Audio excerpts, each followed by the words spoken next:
Welcome to Coffee and History, a conversation with Alabama Heritage. We are your hosts. I'm Rebecca Mender. And I'm Caroline Gazera McKenzie. Join us as we sit down with some of the most fascinating figures in the state of Alabama. We've taken our podcast on the road again, and today we are recording in Montgomery at the Alabama Department of Archives and History. So join us and have a hot or iced cup of coffee, or whatever your beverage of choice might be, while we explore the captivating tales of Alabama, stories that educate, inspire, and we hope entertain. So we are thrilled to have you here with us. Listeners, we'd like to call this our Did You Know segment, and this is where we will share a fun or surprising fact about the state of Alabama. It could be something that's new information to you or even for us. It's most definitely for me. Well, that's, yeah, I'm from here. And there's a lot of, you're not from here, but I am from here. And most of these are kind of surprising for me as well. So, Okay. So we're learning together, Caroline. I love that. Let's learn, Rebecca. So Caroline, did you know Mm-hmm. that Camden, Alabama is home to several notable Alabamians? No, I did not. But doesn't surprise me. It's located in Wilcox County. Camden is the home to author and poet Viola Good Liddell, as well as Governor Benjamin Meek Miller, who was the governor during the worst years of the Great Depression. But it's also the birthplace of our current governor, Kay Ivey, and she's only the second woman to be governor. Well, actually, Alabama Heritage wrote a great feature on Viola Liddell That's right. and the group of Democratic intellectuals that she led called the Wilcox Round Table. Ooh, they sound like smart people. That feature was in issue 122, and as a gentle reminder to our listeners, Always Alabama- gentle. and viewers, Alabama Heritage is, of course, a quarterly magazine, and you can purchase it at alabamaheritage.com, or you can become a subscriber, or, and this is the best thing, give it as a gift. One time a year, give someone a gift 4 times. It's the most amazing gift. Right, I mean, honestly, you think about it once, and it gives for an entire year. Just saying, y'all. It's Best my gift go-to. ever, alabamaheritage.com. So Caroline, who do we have as our guest today? Listeners, we are, like Rebecca said, on the road today at the Department of Archives and History, and we want to thank Steve Murray, the director. Thank you, Steve Murray. Thanks. But today our guests are powerhouses in Camden, Alabama. We have SuLyn Cresswell and Kristen Law from the Black Belt Treasures Cultural Arts Center. SuLyn is a graduate of Judson College with a degree in interior design, clothing, and textiles. She serves on several boards of directors, including the Alabama Folklife Association, Design Alabama, and the David Matthews Center for Civic Life. Wow, she's busy. Just a little bit. Oh, she's not on the David Matthews Civic Life thing. Oh, that's okay. That's okay. Okay. And then Kristen. No. Go ahead. Okay. Sorry, we're just having too much fun over here. Who else is with SuLyn today? So, with SuLyn is Kristen, and Kristen is the Associate Director of the Black Belt Treasures Cultural Arts Center. She is also an artist and a teacher at the center, focusing on ceramics, watercolor, and print. She is a graduate of fine arts from the University of Montevallo, and fun fact, she helped build the ceramics kiln on campus. Wow. And then she also spent 8 years as a curator for the Hermitage Museum up in Norfolk, Virginia, which I've actually been to. Okay, so both of these women definitely are powerhouses in Camden. So let's welcome SuLyn Cresswell and Kristen Law. Welcome, y'all. And I'll add that I was Miss Viola Liddell's neighbor growing up, so I got to Even listen to better. her as a child. Even more fun fact. See? Wow. So we got your bio wrong here, SuLyn, that you're not on this board.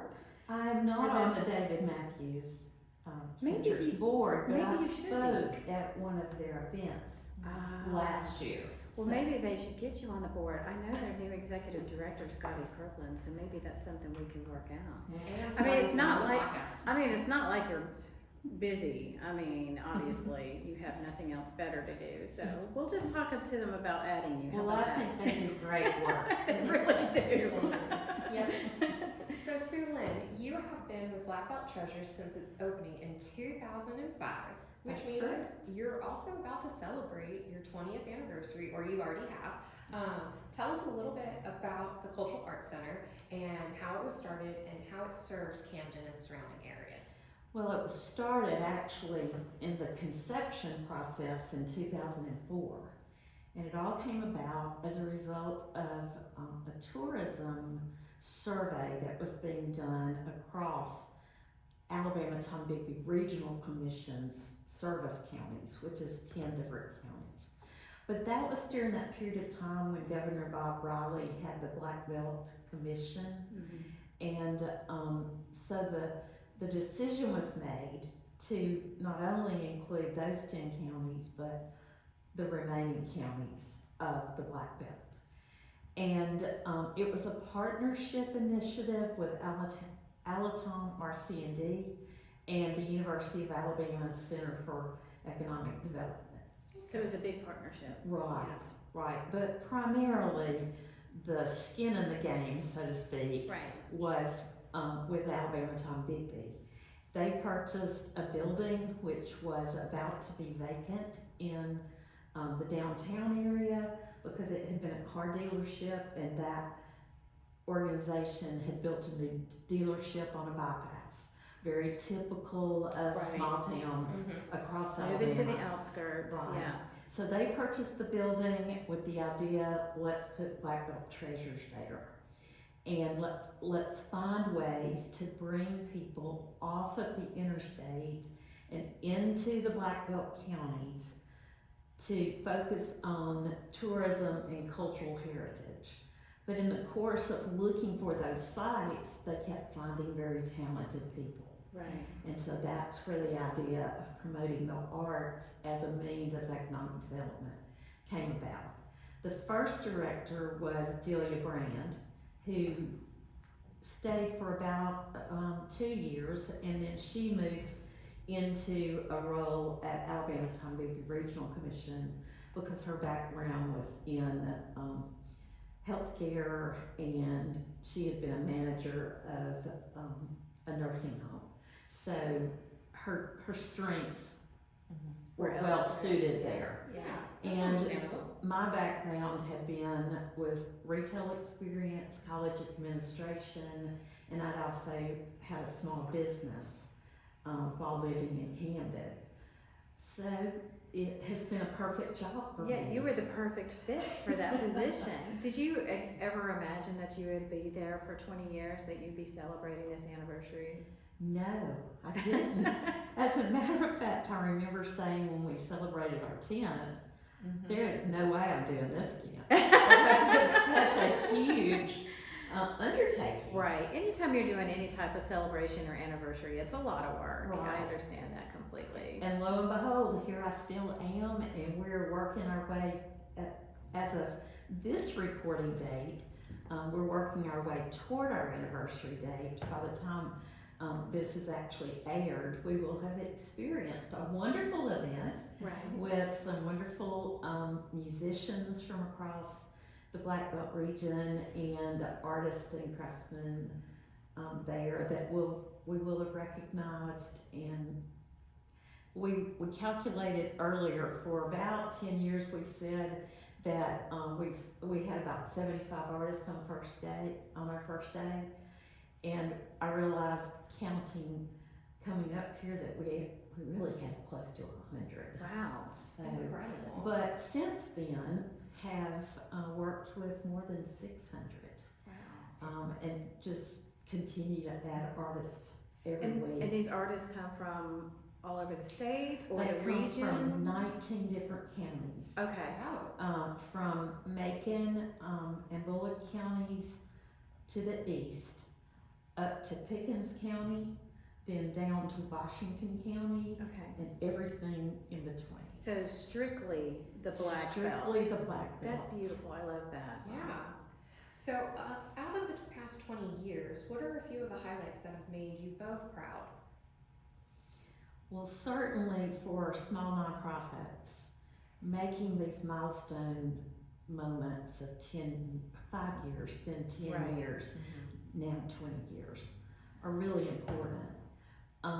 Seeing children who've gone through arts education programming grow up and actually use those creative skills as they have become young adults, and some who have pursued the arts as a part of a profession, but most definitely as a part of the creative outlets of their lives. Those have been important.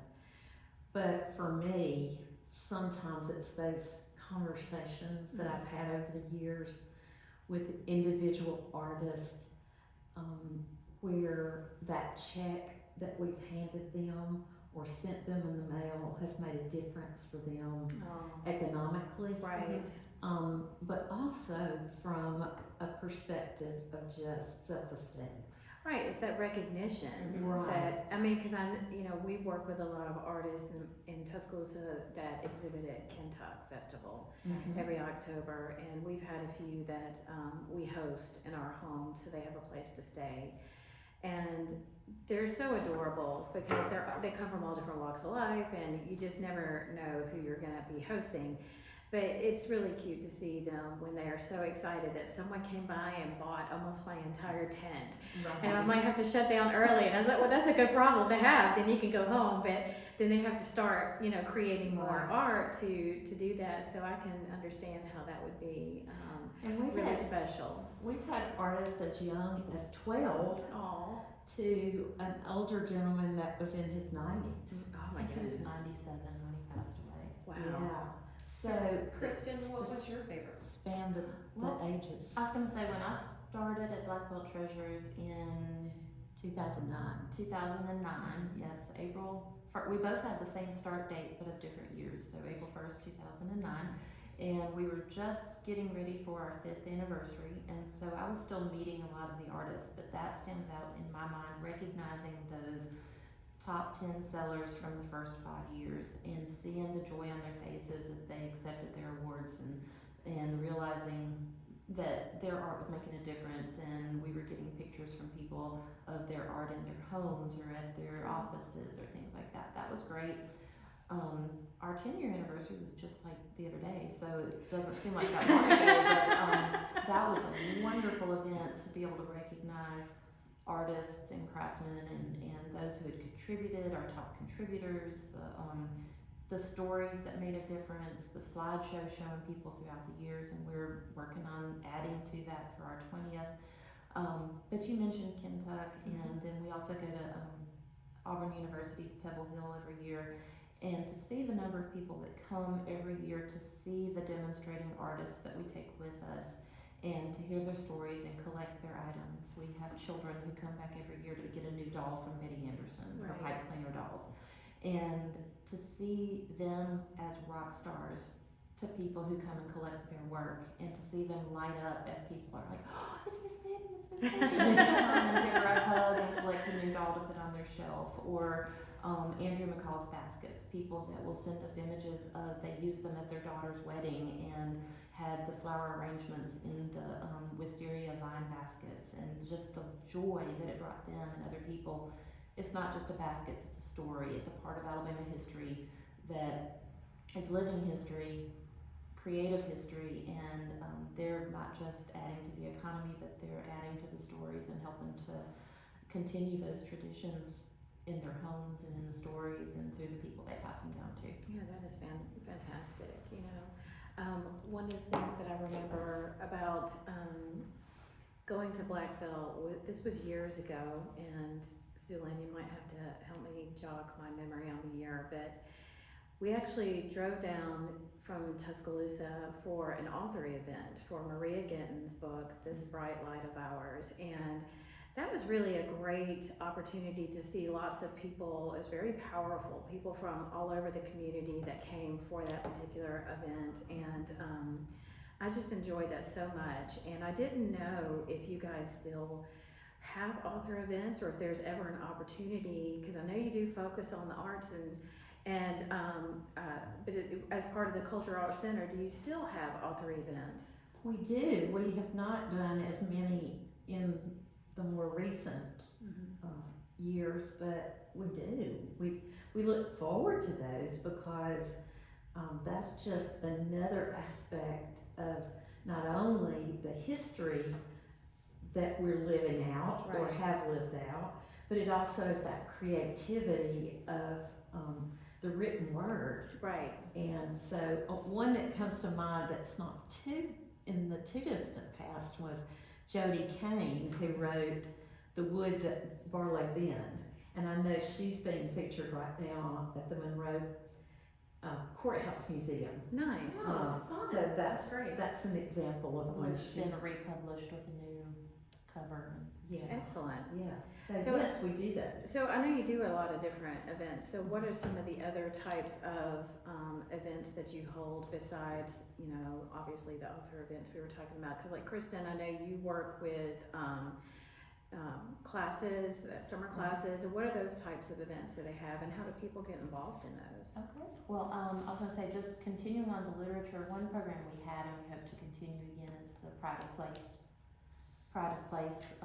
lecture series, where we traveled around the Black Belt and brought in historians and authors and artists to talk about what makes Alabama and the Black Belt region itself unique through the arts. And those were a wonderful lecture series, and we do hope to continue those.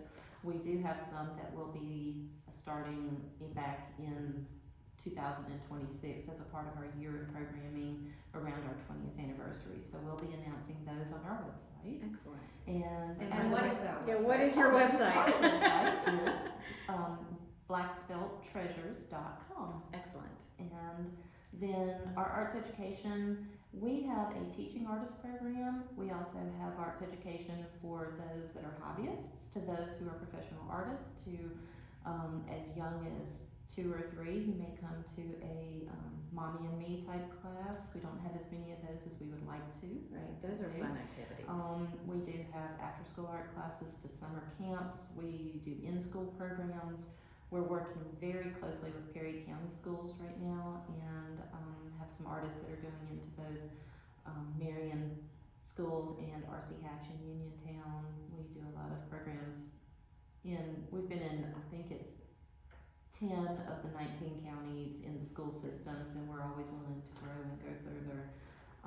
We also have adult classes in, I'm trying to think of just everything. The most recently we had a mixed media class with resin pour on top, a watercolor class, printmaking with hand tinting, and then we have a large pottery studio, and myself and Wow. several other artists teach pottery. And So you must have, it's not just the 2 of you ladies, you must have a crew of people who help with these, Correct. because you have a lot of projects going on. right. I mean, so how many people do you have working with you to do these? SuLyn and myself and Vera Spinks are the only full-time employees, and then we have usually 2 student workers. Okay. We have 2 part-time employees who help out with the gallery and point of sale system, and also other daily tasks depending on what's going on at the time of the year. And SuLyn, And then we have 2 part-time people who are contracted to work with Kristen coordinating the arts education program. Right. And then in addition to that is this teaching artist team that, depending on where we are within the region, we call on our artists to actually be mobilized to go in and do the work with the students within the schools. Excellent. and So- we'll actually be having a new training for teaching artists, a gathering to initiate new teaching artists in January or early February. We'll have the date on our calendar on the website.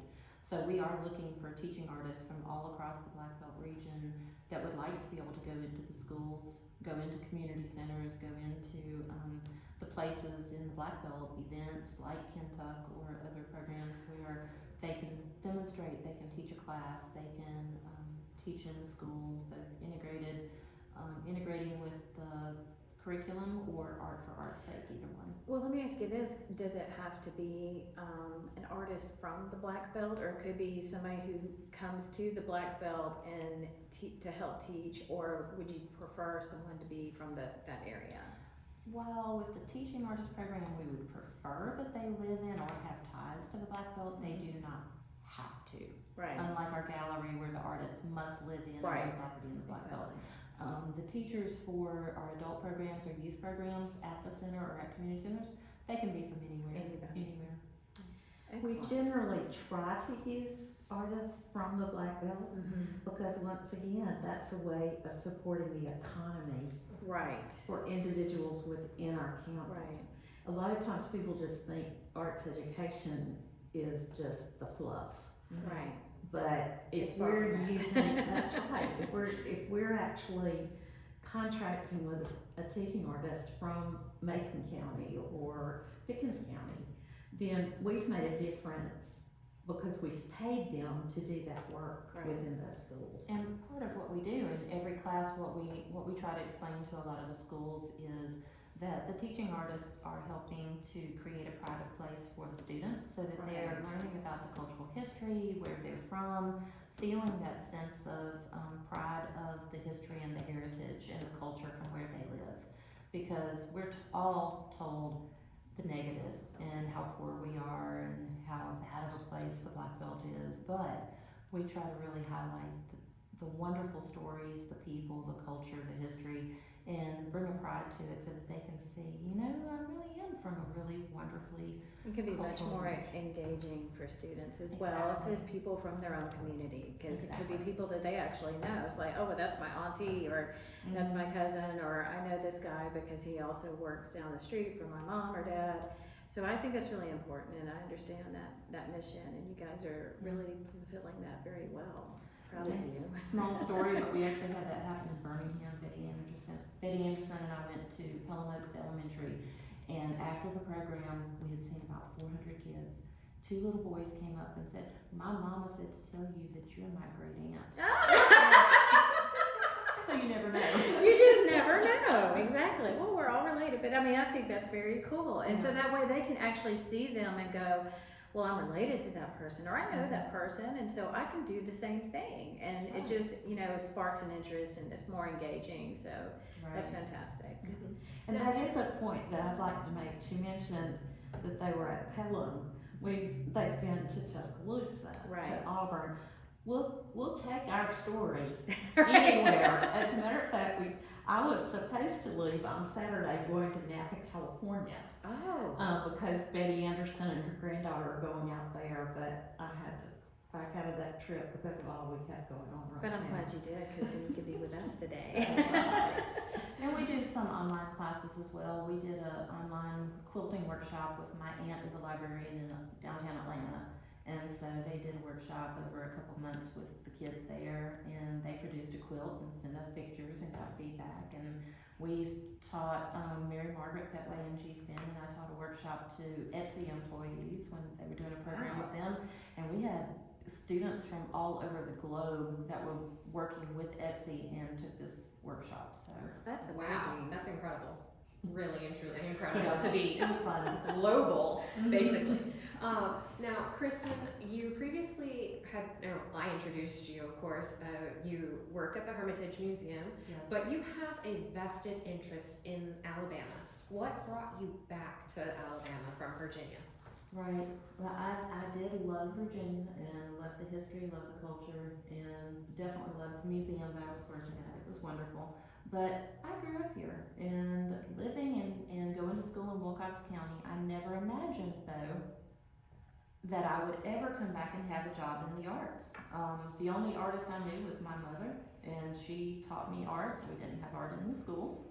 And so came back, and so being able to come home and spend my time and talents in Alabama was just close to my heart. Now, I will have to say I had older grandparents, and my mom was taking care of them by herself, so family was a major part of the reason I came home. We had 2 young children, and my husband had gotten out of the Navy, so we could either stay there and live there forever or come home and grow our roots back in Alabama, and of course we came back to Alabama. just such a wonderful place, the history, the culture, the opportunity to come back and make the Black Belt of Alabama and bring positive energy, positive creative energy to my home. It was a no-brainer, so. Right. Well, we're glad you're Blessed. here. Yes. Yes. Well, you know, SuLyn, I want to ask you about Judson College, if you're okay to talk about Judson College, because you spent a lot of time there. You not only you graduated from there, and then you returned, and you were working as an admissions counselor. Is that correct? I was an admissions counselor for about 2.5 years, long after graduating. And then in 1988, went back there as vice president for student services. Oh, And nice. was there for 10 years. Right. And then we moved to my husband's hometown of Camden. And that's where we've been ever since 1999. Right. And so Judson, for those who are not listening, are listening, don't know, Judson College was opened, I think, in 1838. That's right. And then it closed its doors in 2021. It was right Yes. after the pandemic, I believe. Yes. So can you tell our listeners a little bit more about Judson College and why it was such a special place? Well, it was a small college.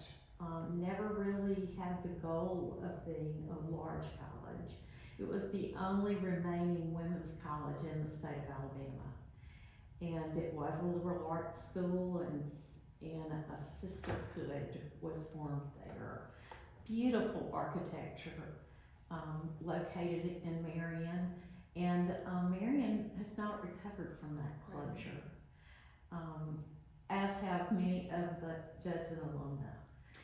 Right. Because we I mean, believed in it very strongly. We have a lot of friends who are alums from Judson, and so that's why I asked if you don't mind talking about it, because I know it can be very sad and disheartening knowing that it's closed its doors, and Marion was not a big community to begin with, and for the university or the college to actually shut down, I can see how that would be extremely devastating. Well, Judson College and Marion Institute were the industries. Mhm.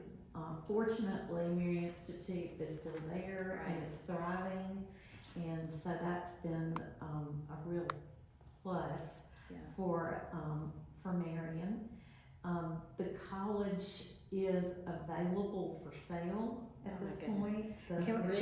point. Do we have enough between the four of us at this table to? Oh, I'm for y'all. Let's not. I can't afford it. I wish we did, but there is a Judson College Foundation that is working to actually sell the properties, because all of the financial commitments that needed to be made through Judson College as the institution, those have all been rectified. Right. And so now there is a foundation that is working to actually sell the college campus. So that's another hard thing Yeah. for Yeah. alumni in particular, to drive by and not see it being cared for as well as it had historically I can been see cared it. for. So it's like being overgrown and that kind of thing. Dilapidated. And as long as funds are there, that foundation continues to try to do their best to, keep the grass cut and Oh, gotcha. that kind of thing. But this is not vibrant anymore. Absolutely not. So if you know of anyone who Well, we'll is see. interested. We'll see. If anybody's listening who's interested in purchasing the college, that would be. Or supporting the foundation. That's right. Give us a call. That's right. Or give SuLyn a call, because she can definitely point you in the right direction faster than I we can can. point you in the right direction. Right. And So, it was just a wonderful place of, well, it was a Christian college, so the environment, I never want anyone to think that meant it was a heaven on earth, but it was definitely a place of a very positive spiritual focus. Right. And then because it was a small place, you knew your professors and you knew your fellow students, and So it's not like going, to the University of Alabama where there's like thousands of, 40,000 students or whatever we have at the moment. And everybody kind of sticks to their own side of the campus based on what you're majoring in. And so I have no idea, I'm in communications, I have no idea who's in engineering because they're on the opposite end of campus. And So I can see how you could build a huge community like that, because you know everybody. It's so You do, small, at quaint least in a family. casual way, at Right. the very least. Right. But I still have reunions twice a year now with Ooh. 8 of my friends that we knew one another when we were in college. Oh, and that's fun. We've remained very close. It's kind of like you, Rebecca, and your friends. Oh, well, I still hang out with my elementary school friends. Oh, that's great. I mean, love I'm it. still in my home Right. community, so we always have dinner parties for people we went to elementary school or high school with, so. So, SuLyn, I know that Judson had a great tradition of step sing, where the students and alums sang songs that were passed down from generations. We actually, Alabama Heritage, wrote an article about the step sing Ooh, that's in right. issue 128, which again is a quarterly magazine, and you can purchase online at alabamaheritage.com. Please do. Or Well, I need subscribe. to do that. But as I was saying, I know this is a wonderful tradition for Judson as well as Sanford. Could you tell us more about what it was like to experience this tradition? And can you give us a demonstration? Yes. Okay, I'm not asking for the demonstration. Okay, so you don't have to give us a demonstration, but yeah, Kristen's like, please do, please give us a No, see, demonstration. I graduated from the University of Montevallo, and we had college night, which is the oldest college tradition in the United States. So I'm feeling her. We were different. but Well, yeah. step sing at Judson was very different from the step Sanford. sing at Sanford Okay. or College Night Okay, so tell us the at differences. Montevallo. We did those step sings for all of the special occasions. Okay, We would gather on the steps within Jewett Hall, and the songs were passed down from one generation to another. that's wonderful. The one that came to my mind immediately was, I want to be a little bad girl, I'm tired of being good. Wow. Okay, and so did you live that mantra? I didn't, but there were some who did. And they will remain nameless. Oh, that's great. But we also had songs that were passed down from senior class to senior class. Oh. And those step sings were usually done privately in late evenings, and would involve the seniors on the steps with their little sister classes Oh, that's great. gathered Aw. in the space. So those were some of the traditions that tied generations of Judson women Right. together. I love that oral tradition that you're passing it down from each generation so everybody knows it. So it's kind of like if you see somebody from Judson, you can start that line of that song that you just sang and they would know exactly what you're That talking took right in about. and Yes, finished it. that's great. I That's love amazing. that. Okay, so Kristen, up next, tell us the difference, what it was like at Montevallo, since you were saying it's a little bit different. Well, we were still a wonderful small school, liberal arts college, and I had the same experience of getting to spend time with your professors. They still know our names. I still have professors come to events that we have. They still support us. I mean, That's good. 30 years after graduating, they're still there when you need them. So I love that. My daughter is actually starting at Montevallo next Oh, week. congratulations. And we move her in next Saturday, so I'm excited to see the second generation at Montevallo. I'm Do you on the think other- that she's going to be a team gold? She has said she is gold all the way, but she will wait and see where her heart goes when she gets there. She's keeping an open mind. I have a group of friends from Montevallo. I serve on the National Alumni Board for Montevallo, so we all get together for that once a year, but we have a group that's called MUGS, we're the Montevallo Underground Society. Oh, They don't tell me if I didn't like get a that. shout out for that. Shout out to And, Mugs. and so we keep in touch, and we have a large group of about 15 to 20 of us that have kept in touch and stayed together over the years. And we are purple, we are gold, we are Greek, we are non-Greek, we are art majors, English majors, philosophy majors, you name it. We are a very varied group, and I don't know another school where you have such a varied group of students who are good friends. I mean, you have Miss Montevallo, who is a sorority girl who is best friends with an art major with a mohawk. I mean, it's such a wonderful school. The history, the architecture, the cobblestone walk that broke everybody's toes, and our cars had problems from that. But one of the most beautiful schools there is, inside and out, with the professors, the people, the history, the traditions. And college night, if you don't know about the history of college night, go to Montevallo's website and look at one of the videos. But we are purple versus gold. We do not have a football team. Our homecoming is competitive theater, where the students write, direct, produce, act in, choreograph competitive theater plays. But we also have sports, so there's a place for everybody. Basketball team players will usually pick purple or gold. They play for a team. You have flag football, you have frisbee, we have all the sports and they get points. You Now have an outdoor major. Oh, we do. We have another student who's on the outdoor sports team, and he's going to be doing competitive skeet shooting. Wow. We have Interesting. 7 years in a row. Montevallo now has the national championship fishing team.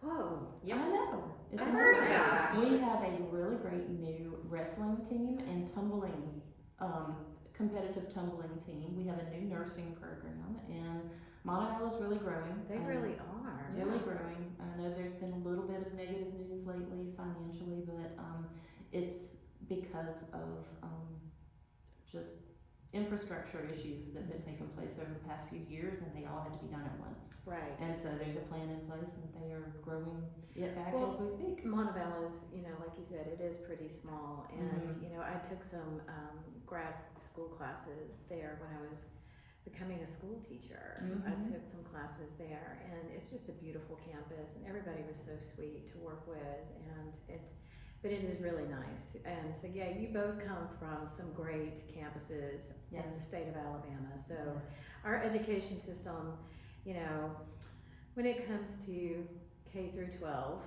has much to be desired. But then when it comes to higher education, I'm pretty proud of a lot of the institutions that we have throughout the state. So you guys come from two of the finest, that's for sure. Kristen, I wanted to ask you a little bit about your side gig, if SuLyn doesn't mind we talk about her side gig, because I'm really interested in the name of it, especially. You own a business that's called, if I get this right, Possum Pottery and Jewelry? Is that correct? It used to be Possum Pottery and Jewelry. It's just Possum Pottery and Art, or Fine Arts.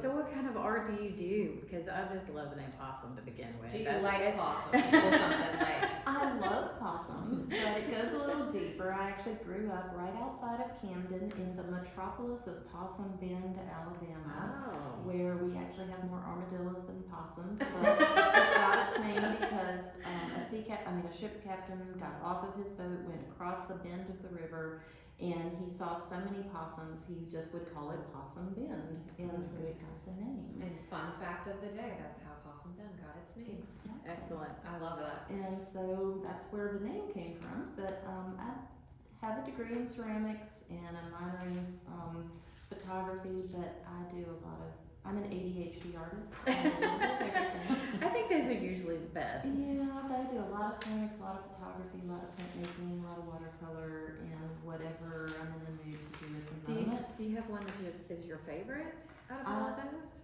Ceramics is always my favorite. I Okay. do a lot of cobalt oxide stains, graffito, and I do some photography on porcelain and photography on clay that I'm trying to get back into. So besides coming to Black Belt Treasures and seeing your art, do you have your own website? Is there a way people can see your art, or do we need to get them to come to Camden? If you remember, I just said my daughter starts college next week, and so starting this year, I'm going to try to get back into doing a lot more of my art. I do have a tiny bit of art at Black Belt Treasures. I've gotten into Kentucky a few years and done that, and I also have been in a few juried art exhibits, but other than that, I don't have the time because Yeah, I think you've my heart actually and been soul in is Kentucky, set. haven't you? Have you I have done exhibited there? Kentucky 2 years. Nice. and love it. It's such a wonderful show. It's one of the best there is. I tell you, Kentucky is also kind of hard to get into, folks. And so if you are selected in that juried show, then that means you're pretty damn good. So That's wonderful. I will say Amy told me to not be sad if I didn't get in for a few years, and then she called me and said, "Oh my gosh, you got in the first year." And so I got that personal congratulations from Amy when she was. That Amy Eccles, Yes, that's right. Amy Eccles. Love She her. and Exa have done a wonderful job. Yeah, Mary Exa Bell, Skinner, they, yeah. they do a wonderful job. Yeah, I mean, we love Kentuck and we love working with them, and so we've done a lot of different things with Kentuck, and it just is good to have any type of arts festival, but this one has grown so much. Right, And to have it actually moved from Northport to Tuscaloosa just last year, but I think that was a success. Everybody seemed to be, everybody seemed to be very pleased with, it's much more accessible in terms of people who are being able to, if you've ever attended Kentuck, it was in this great little area. It was quite quaint, but it was in the woods. Let's just put it out there. It's like in the woods, and you're walking over tree stumps and humps and lumps and roots, and it was harder for people who have accessibility issues. And so now that they're in Tuscaloosa, they do have concrete paths, and it makes it much easier for even strollers, taking babies or dogs or that kind of thing. So I think it's given them an opportunity to grow into a much bigger festival than it has been in years past. Absolutely. And imagine being an artist trying to pull your trailer with all the artwork into the trees. We all definitely appreciated the load in and load out this last year. That's definitely, yes, because it's better for everybody. It was wonderful. And I'll just say it's 2 blocks from my house, so it's really nice that we can just walk there now instead of having to drive across town. So, well, SuLyn and Kristen, this has been so much fun, but we actually do have a couple of other questions in our segment that we like to call Before You Go. Okay. And these are just a few questions just to get to know you a little bit better. So Kristen, you're up first. I'm scared. Dun dun dun. Don't be scared. Hopefully this is an easy one. So you were a scout at one point in your life of some sort. What is your favorite flavor of Girl Scout cookie? I love, is it Samoas is what they're called now with the It has coconut? coconut in it. It's always going to be Samoas to me, but I It's think they have a Samoas. different name in Yeah. some areas. They'll always be Samoas, and we would put them in the freezer, and so having them frozen or Thin Mints frozen are my 2 favorites. And a little known fact, my grandmother used to be the nurse at Camp Low, and she was always a Girl Scout leader, and my mom was a Girl Scout leader. So they were in charge of cookies when I was probably about 7 or 8 years old as a brownie. And I remember coming home and just seeing all of the cases of the cookies in our window at the house stacked high. And it was like just the best day ever because it was like, oh, the cookies have come in. I have a friend that I work with, and he's my connection, so I'm always buying from his daughter, like 10 boxes. So everybody loves Girl Scout cookies because they freeze well and they last forever. We don't have a Girl Scout troop in Camden right now, so somebody's I Girl can Scout connect troop needs to come. Come to Camden, that's right, and We can sell. hook them up with a place. I bet you guys could have a table outside of Black Belt Treasures and people would buy them like crazy. As long as that's not against a rule, we would have them. I just said it's happening, so obviously it's not against any rule. I We don't encourage know. any Girl Scout to go Do we visit have to Black get, Belt like- Treasures. Yes, set them a table inside instead. I don't know, SuLyn, come on, you can make up the rules. You own the place, right? Maybe we can help them get an art badge. Hey, that's There a you great go. That could be a partnership. Boom. Cookies and art. Yes. There you go. Okay, SuLyn, Okay. do you have a favorite room in your house? A favorite room in my house? It's probably the den. We live in a house that was built in the 1850s that my father-in-law actually restored back in the 70s.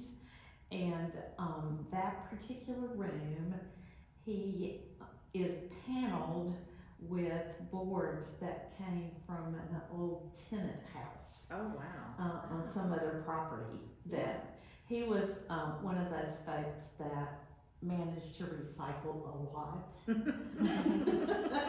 And so he tore down that place and had those boards planed, and he put them in that room, and it's just a beautiful room. So that's probably my favorite spot. Your den. I think I like my den too. I think that's a good one. He was with the Corps of Engineers, and that's what brought the family to Wilcox County. Oh, But he was originally from Worcester, Massachusetts. So he was this wonderful Southern Yankee. that describes my husband. Also describes myself. I'm a northern girl with southern quirks. That's what we've decided. So Kristen, what was your first album format? Was it an 8-track, vinyl, CD, or anything else? Vinyl. Okay. And what was it? I'm trying to think of what my very first one was. My first small single vinyl was Swingin' by I just went totally blank. Just a swing. Can I think of his name? James Anderson. Something Anderson. I think I know what you're Because saying. Winky Hicks talks to him every once in a while, our turkey call maker, and he had him on the phone in the gallery one day, and I was like, oh my gosh, he was my With the first. dark hair and not a real tall man. You know, we're all gonna remember this at Yes. 3:00 in the morning, or we're gonna have people who are gonna comment and say, Yeah. you should know who that I know, is. and I know his name, and I'll remember it the second that we end this podcast. It'll come straight to John Anderson. It's gotta be John Anderson. Okay. Or my first big vinyl was Sgt. Pepper's Lonely Heart Club Band with the Bee Gees. Oh, With But from the Bee Gees. movie, because that was Nice. my favorite. Yeah. Okay, I like it. so SuLyn, how do you start each work day? Well, she opens the door or unlocks it, most likely. Well, first of all, she wakes up. Well, I am not a coffee drinker, Okay, but I do get my caffeine, okay. and I get that through a caffeine energy type drink, All right. but it's a healthy one. Okay. And I don't know if I need to say the brand name. That's okay, they're not But- sponsors, so you don't okay. need to. Don't worry. So anyway, So that's how you start your morning. I your have my workday. mango strawberry energy drink, and that's how I Nice. start Every every day. Okay. Nice. When I get to work, that's what I have. Kristen, do you have any pet peeves? That's a maybe hard question. It is. I mean, I'd say, I can't think of any. So be honest, nothing I- irritates you? There are, I know there are. I mean, probably not being able to come up with my pet peeve is my pet peeve. That's a fair one. No, there's some spelling, those typical there, and there, and Oh, those that misspelling. drives me crazy Yeah. when I see people when they're Using the making wrong form. posts the wrong ones, and it's the easy ones, and I'm like, oh, come on. And finding errors after we've proved After and we've proved and proved proved it. something. Oh, that always drives us happens. both crazy. That It always does. happens. My daughter and I are constantly finding typos on labels and ads and things on TV. When she was like 5 years old, she had a stuffed animal and she said, here's a typo. And we turned over a smartwatch the other day and it said it was a barklet and it was instead of a bracelet. And so, spelling errors I cannot explain, but it's one of my biggest pet peeves. And my friend Elaine Jonican is also, we send them to each other constantly when we find them. So I have a backup. I see them a lot on restaurant menus. Yes. Mm-hmm. These church bulletins. Yes, they're everywhere. We can't go without them. Magazine I articles. think I saw something on TV where there was like this crew of people who walk around with like red markers or even spray paint, Mhm. and they correct signs Can I be part of that? all over the country. I love that. And so, I mean, Kristen, I we're think gonna do that together. Okay. I think I we'll saw do it that. like on, CBS Sunday Morning or one of those kind of programs, and I thought, wow, Yeah. that's a great group for me. And I'll tell you my biggest, I will tell you my biggest pet peeve, and it just came to me when you said that. People who park horrible at the Piggly Wiggly. We have an entire face group with pictures of people who have parked in the middle of the drive aisle, or they have parked literally 6 or 7 feet back from where you're supposed to, and nobody can even go down the aisle because they parked so bad. That is one of my worst pet peeves. That's about the one time you'll see me get red in the faces. I get that. And for those of you who are listening outside of the state of Alabama, a Piggly Wiggly is a grocery store, and it was probably one of the best grocery stores in, They're wonderful. in the state. I do love mine. Actually, Ours there's, is the best. the Piggly Wiggly has a tradition. It's the first of something, and I think it may be this first where they checked out.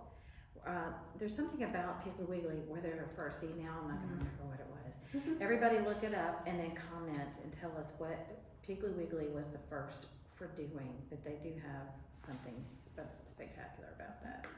I don't remember what it was. Dang it. But that's okay. They have the slogan that says, "See you at the pig." So That's we're going to right. go see everybody at the pig later and find out. Well, listen, you ladies have been fantastic today. We really appreciate having you both come on today. So we definitely want to thank our guests, SuLyn Cresswell and Kristen Law, for joining us today. We also want to thank you, our listeners, and our viewers for joining us for this edition of Coffee and History, a conversation with Alabama Heritage.